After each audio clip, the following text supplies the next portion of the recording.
Nagatang di ay mi ani karon sa among dumalaga. Kay hapit naman ni ang ting-anak niya. Medyo nabala kami ani niya. Kay grabe man ang kahubag sa iyang puwerta. Dapat hiyos na unta ni ang iya buli ba? Labi na kay 114 na kaadlaw pagkamabdos niya. Apan lahi man ni ang nahitabo sa iya ha. Kuyaw delayed ni siya sa pagpanganak unya. Karon pa mi nakasugat ani nga kaso ba? Kay ang amo uban anay kay dili man ingon ani kadako ang buli nila. Dili kalikayan nga ma-worry ka. Kay basin maglisod unya ni siya. Wala pa manuon og gatas ang tutoy niya. Wala pa siya mangaskas para magnesting siya. Apan kay kung madugay kay kuyaw na unya ang baktin sa tiyan niya. Maong sige na mi og monitor sa iyaha. Mura po nigtaw ang anay kong manganak ba? Basta unang panganak kay makuyawan ta. Ay kung dili niya makaya, wala ra ba taon tay is para sa ilaha? Kuyaw dili mo survive ang baktin, maihaw pa ang anay kung maglisod pa. Karong adlaw kay 3 days nang delayed ang amo dumalaga. Ug nagkadako nagmaayo ang buli niya. Amo pa gibutangan og ice ang buli niya. Kay nihubag man taw ni sa inutong niya. Alas 3 sa hapon kay giinjikan na lang ni siya sa tambal na para ma-induce na lang siya. Gisuwayan pod og kuot kung naabay baktin sa iya puwerta. Pero wala may baktin nga mahikapan pa. Nagpatabang mi sa amo silingan nga master na. Iyang gikuot dapit sa matris kay naay baktin nga patay na. Wala makalusot sa sipit sa anay maong bisan unsaon pagutong niya. Kay gamay di ay ang buka ug masangit ra sila. Abi namo ug mosunod og gawas ang ubang bakti niya. Apa nilabay na ang pila ka oras wala man gihapon sila. Maong iya na lang gipaningkamutan ang pagkuha nila tagsa-tagsa. Kay basin na apay maluwas na baktin nga buhi pa.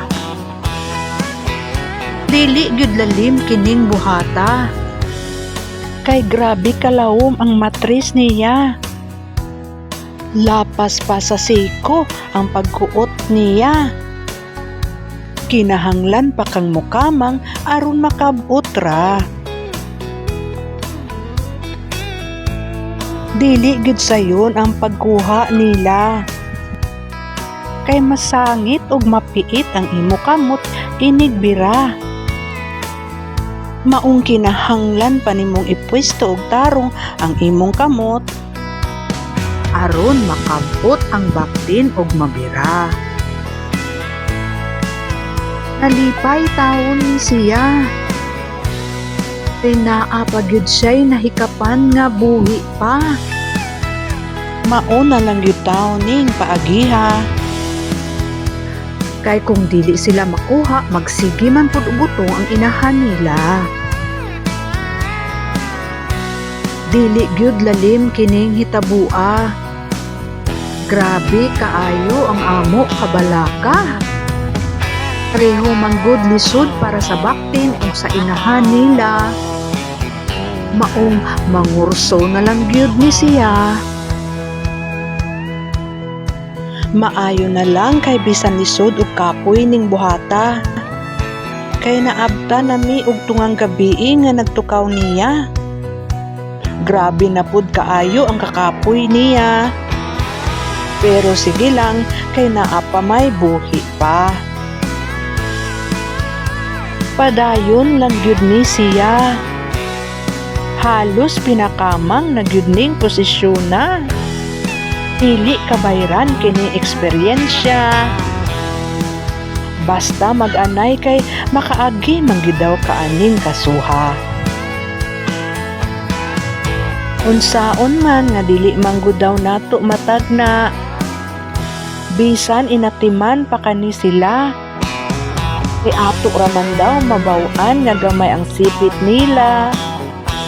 Sa panahon nga manganak na gyud sila. Nakakuot gyud taon siya 7 ka baktin nga buhi pa. Dagko og lagsik raman pud noon sila.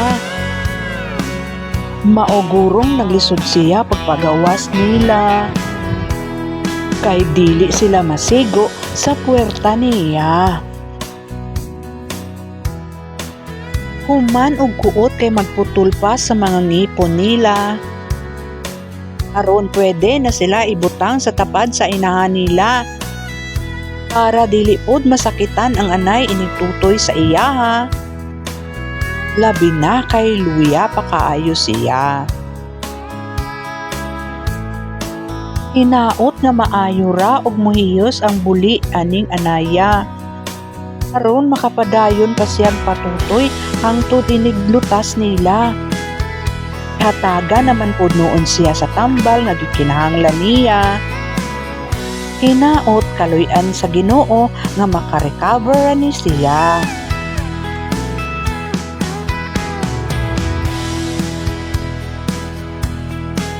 Karong panahona kay magpatutoy di ay ni siya.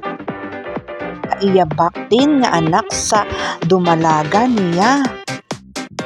Iya kinigipalitan og gatas para masanay sila og magkinaunsa. Makatutoy raman noon ni sila. Kaila inahan bisan luya pa. Dili manggod sila pwede ibilin sa inahan nila. Dili pa man normal ang lawas niya. Maayo gani kay nakatutoy gyud ni sila sa kolostrum nga gikinahanglan nila. Apan kay sa lingtunganay dili man gyud pwede paanakon pagpag-usab ang inahan nila. Maong idispatsar na gyud ni siya. Sagdi lang kay mao man gyud ang kapalaran niya. Dili rata mag-uol kay giatiman man gyud siya. Pan kay dili man nato mabalik basta nabutbut na.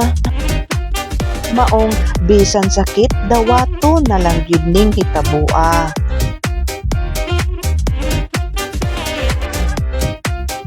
Karong adlaw kay magpakaon ni siya sa iyang bag-o nanganak nga dumalaga. Luya og lisod pa siya nga mobarog para mukaon pa. Maong iyang gihungitan aron masudlan ang tiyan niya. Maayo na lang kay mukaon og mainom pa taon siya. Kay nagtutoy para ba ang mga baktin niya. Aron saktura ang gatas nga mainom sa baktin niya.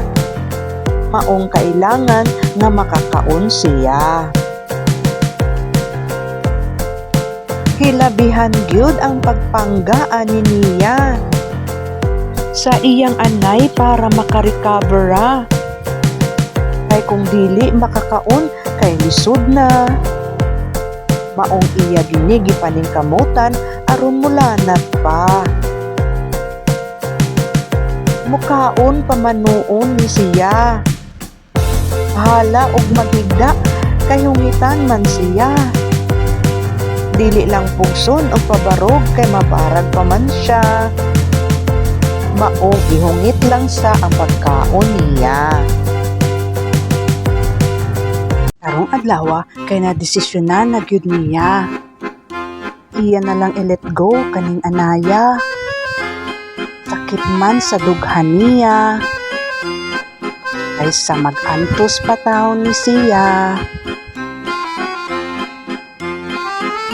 Dili gyud sayon para niya, kay siya baya gyud ang nagpadako aning babuya. Pila ka bulan nga giatiman niya, sa kasayon mawala ra siya. Apan dili man pud sayon nga magsumpong ka, dili naman ni mabalik sa normal pa. Looy sad paantuson pasag nato siya, maong give up na lang gyud ta.